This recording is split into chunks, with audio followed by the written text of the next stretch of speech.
Final mark of embarrassing punctuation at the tail end of American global leadership. That was UK's Prime Minister Keir Starmer. He was responding to an assertion Donald Trump made over and over again, one that is as insulting as it is wrong and incorrect, in what was almost a spiritual successor to his smear against U.S. Victims or people who lost their lives serving in battle in World Wars I, II, and beyond, Iraq and Afghanistan, when he called them suckers and losers. Donald Trump suggested to Fox Business that the U.S. has, quote, never needed its NATO allies, that we basically never got anything from that alliance, that our friends stayed, quote, a little off the front lines, he said, in the war in Afghanistan. To be clear, that's a lie. That's not true. It's not accurate. Separately today, Canada's Prime Minister, Mark Carney, who gave a speech for the ages in Davos this week, corrected Donald Trump as well, when Donald Trump said Canada, quote, lives because of the United States. No, said Prime Minister Carney, quote, Canada thrives because we are Canadian, end quote. Again, these rebukes from our best friends on the world stage traditionally are echoes of a larger breakup, a larger rupture this week, when Donald Trump used our economy and our military as pawns in a vain and selfish, narcissistic campaign to blackmail our best friends and allies into ceding control of Greenland. In the end, though, Donald Trump secured what he's trying to brand as a, quote, framework of a future deal, one that at the moment looks a heck of a lot like the current arrangement. Part of the deal on my rear end. The Washington Post reports this, quote, for advocates of taking a tougher line with Donald Trump, the president's climb down regarding the strategic Arctic territory was proof that retaliation, not conciliation, is the answer to his hardball tactics. After accommodating Donald Trump on trade and on arming Ukraine, the Europeans finally stood up to him. Even more significantly, Donald Trump backed down, end quote. As our allies learn to stand up to Donald Trump, the American people are doing the very same thing.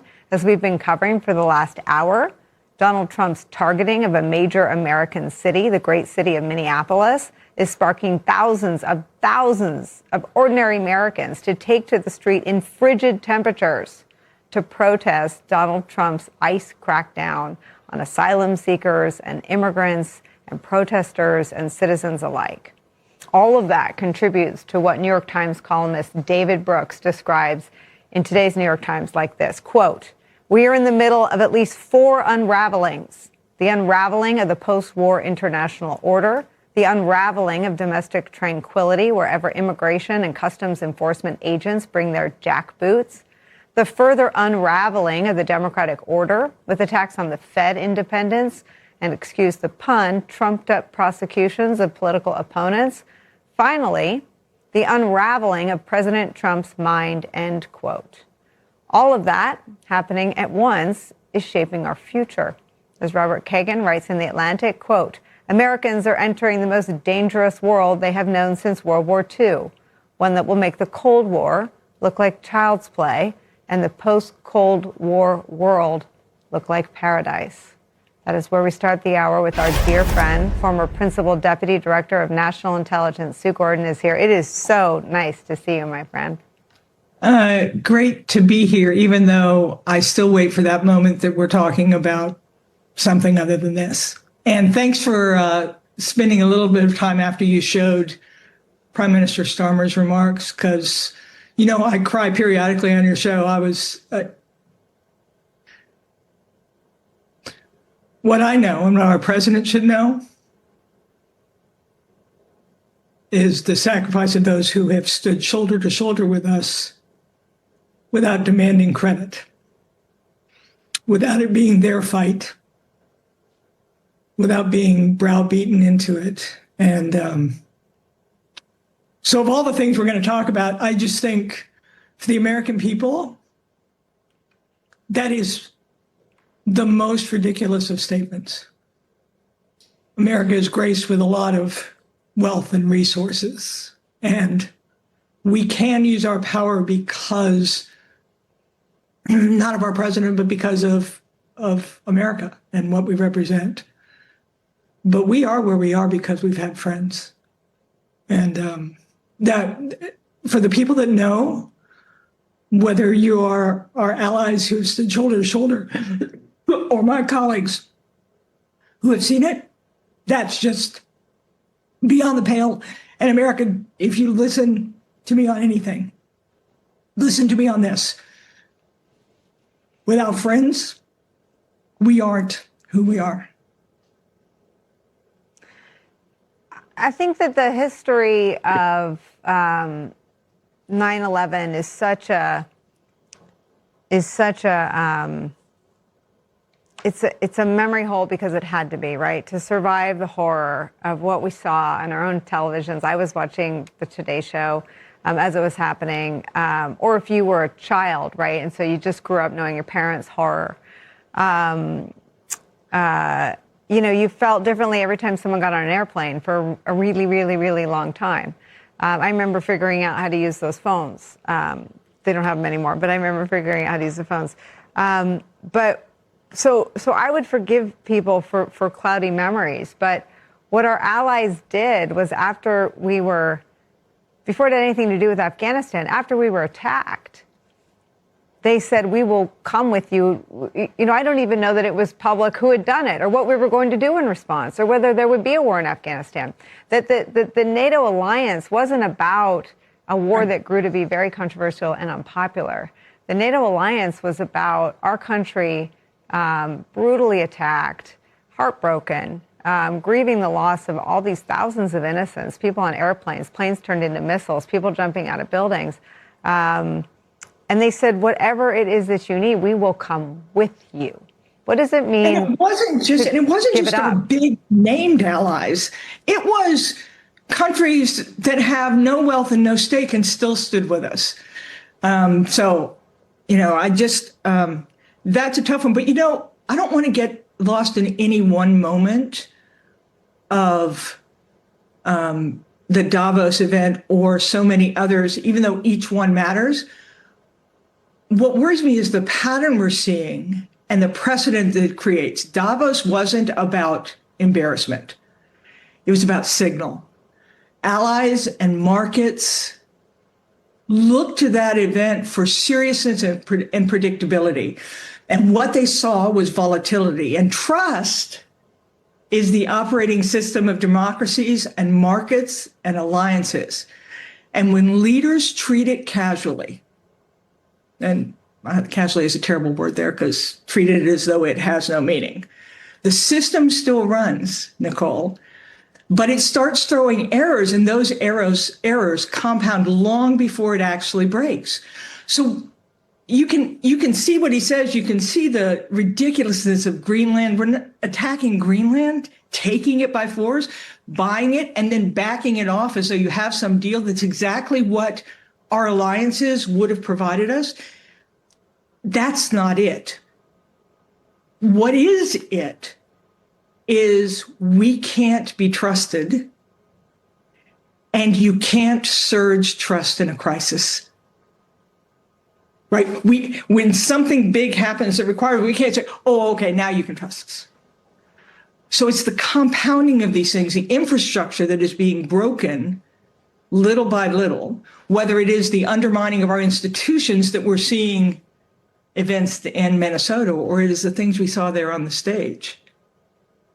And to be clear, no matter where you fall on the what policies you like, whether you want a stronger America in the hemisphere, whether you want, closed borders, what I will tell you is how we're getting it now is not the way to do it. It represents an impatience and a desire to be able to say that you have something rather than doing the backbreaking physical labor of getting there. So people should think of this not just as the event, and I don't want them to look past it, but I do want them to see the precedent that is being set, the bigness of what it means systemically, and start thinking about the signals when those errors start compounding.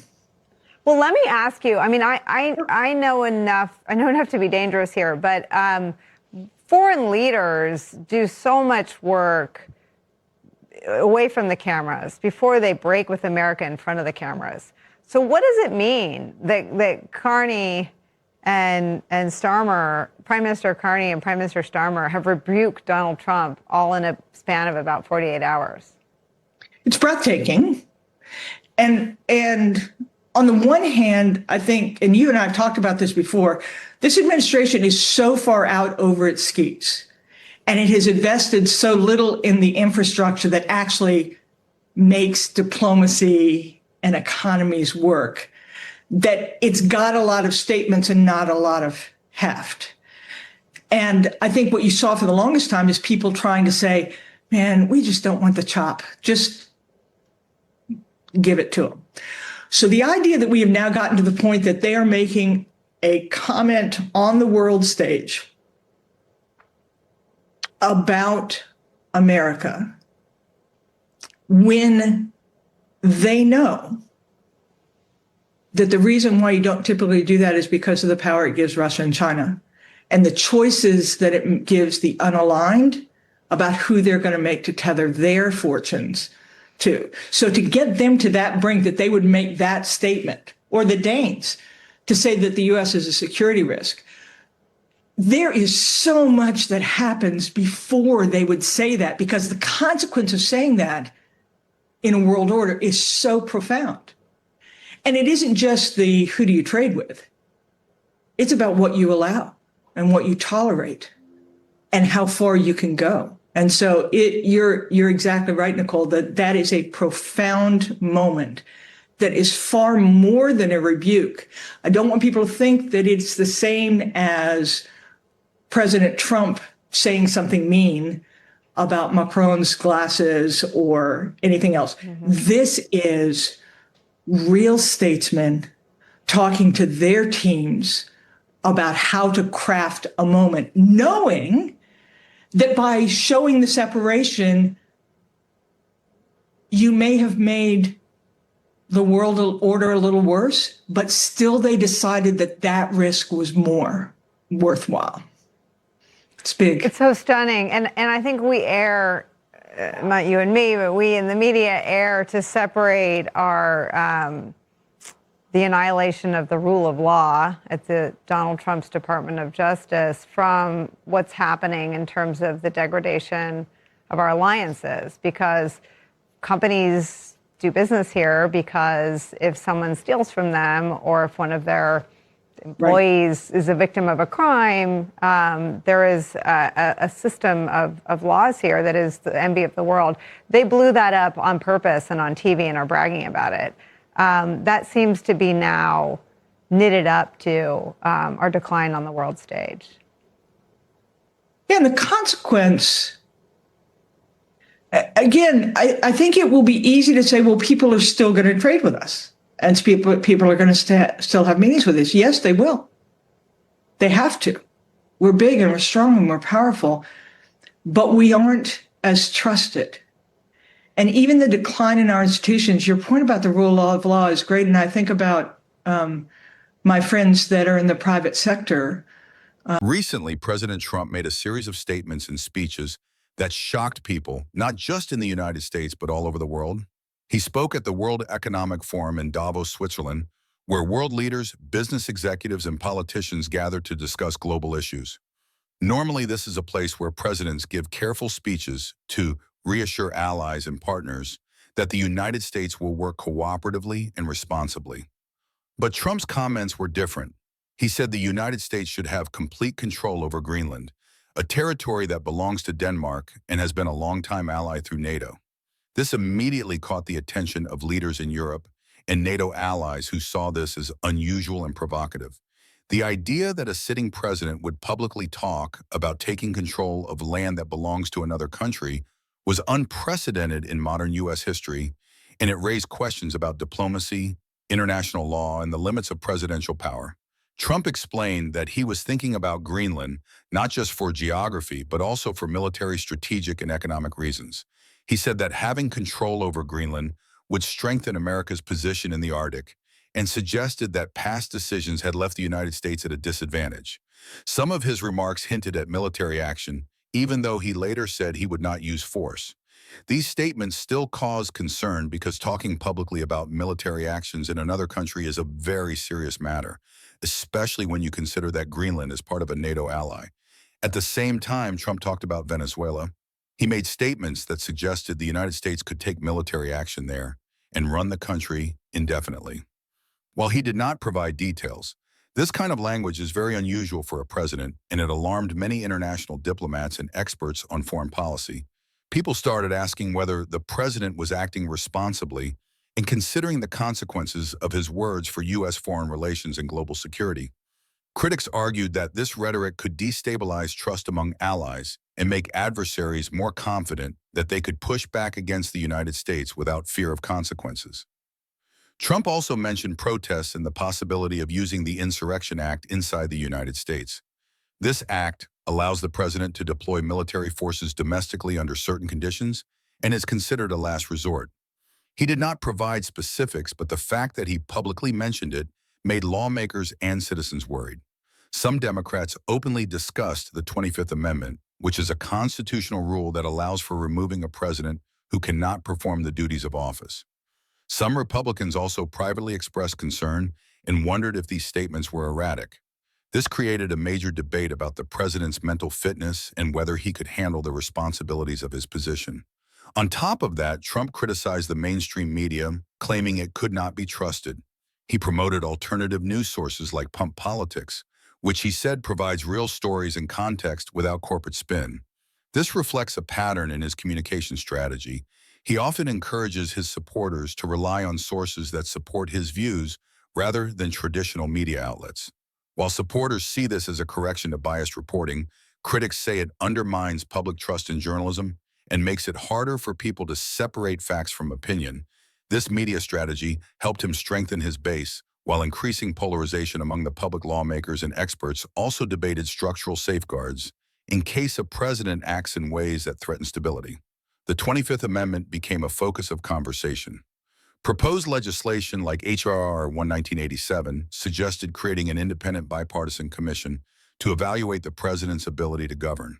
This commission would work with the vice president and would include members appointed equally by both parties. The idea is to make sure no president can put the country at risk if there are legitimate concerns about their capacity to lead. These discussions gained traction because Trump's statements appeared disconnected from traditional diplomatic norms or conventional policy. The global response was immediate. European leaders expressed concern that Trump's Greenland remarks could strain transatlantic relations. They emphasized that Greenland's sovereignty must be respected and warned that unilateral action by the United States could damage decades of diplomatic trust. Some allies worried that this rhetoric could embolden adversaries and weaken coordination on issues like security, climate change, and economic cooperation. Trump's combination of provocative statements, threats, and historical references made this a unique situation and raised questions about his judgment and the reliability of American leadership. Inside the United States, the reaction was intense. Media outlets, commentators, and everyday citizens debated whether Trump's behavior was within normal presidential conduct. Some argued that bold statements are part of negotiation and show strength. Others said this pattern of escalation is dangerous and that rhetoric and impulses are overshadowing careful policymaking. Social media amplified the debate, with supporters praising Trump's assertiveness and critics warning that the stakes are too high. The discussion of mental fitness became a central topic, raising concerns about governance, accountability, and potential consequences for domestic and international stability. Trump's messaging strategy also appealed directly to his supporters. By emphasizing threats from foreign nations, questioning media integrity, and presenting himself as a decisive leader, willing to take bold action, he strengthened loyalty among his base. At the same time, this approach further divided the American public and international observers. People had to interpret statements that combined humor, hyperbole, historical references, and nationalistic rhetoric. The effect was political, psychological, and cultural, influencing perceptions of the presidency, U.S. foreign policy, and democratic norms. Overall, the past few weeks have shown that Trump's speeches and public remarks have had a major impact on domestic and international affairs. From Greenland to Venezuela, from the Insurrection Act to discussions of the 25th Amendment, every statement carries weight. Lawmakers, allies, and citizens are all reacting, trying to understand if the United States is being led responsibly or if the president is acting on impulse. Supporters see boldness as necessary for negotiation. Critics worry about stability, credibility, and international trust. These events highlight the controversial nature of Trump's presidency and the importance of constitutional safeguards, independent media, and responsible leadership. As things continue to unfold, the nation watches closely, questioning how America will navigate this period and what it means for the future of its leadership and its relationships around the world.